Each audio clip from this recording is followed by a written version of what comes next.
এই তো ইন্দ্রলোকে এবার শ্রীলক্ষ্মীর দুর্ভাগ্য প্রবেশ করছে।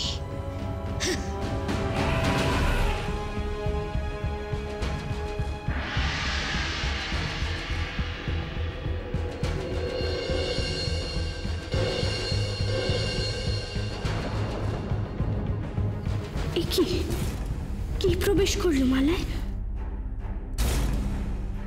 মুনিবর, আপনার এ মাল্য আমি মস্তকে ধারণ করব।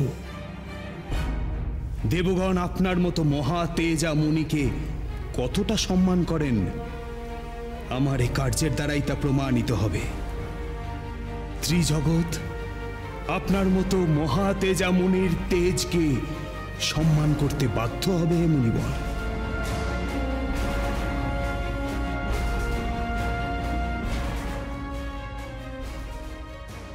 দেবরাজ, ওই মালা আপনি মস্তকে ধারণ করবেন না। ওই মালা মস্তকে ধারণ করবেন না, ধারণ করবেন না।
কি সর্বনাশ ঘটল দেবরাজ, এই যে মহা অমর্যাদা হলো।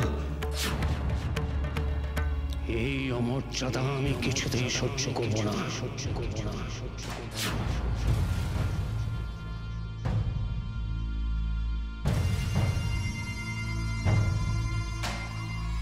দেবরাজ ইন্দ্র, এইবার আমি আপনার পরিকল্পনা বুঝেছি। আমার কোপের ভয়ে অনিচ্ছা সত্ত্বেও ওই পুষ্পমাল্য আপনি আমাকে প্রদান করেছিলেন।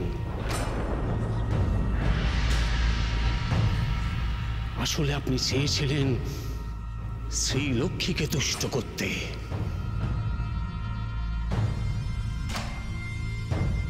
তাই দেবীর ইশারাতে এই ঘৃণ্য কর্ম করলেন আপনি।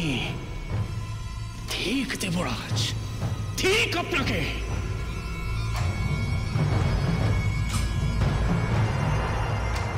অহংকারের লোভে আপনি হিতাহিত জ্ঞান হারিয়েছেন, তাই ওই দেবীর ইঙ্গিতে এই ঘৃণ্য কর্ম করলেন আপনি।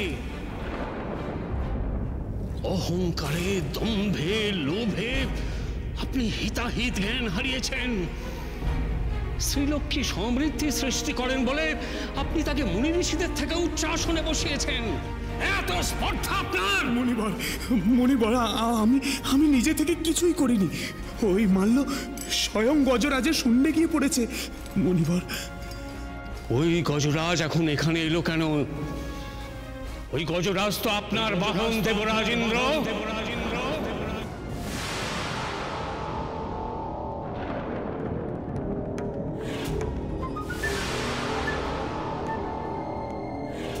কে প্রবেশ করেছিল মালায়? কে? অলক্ষ্মী।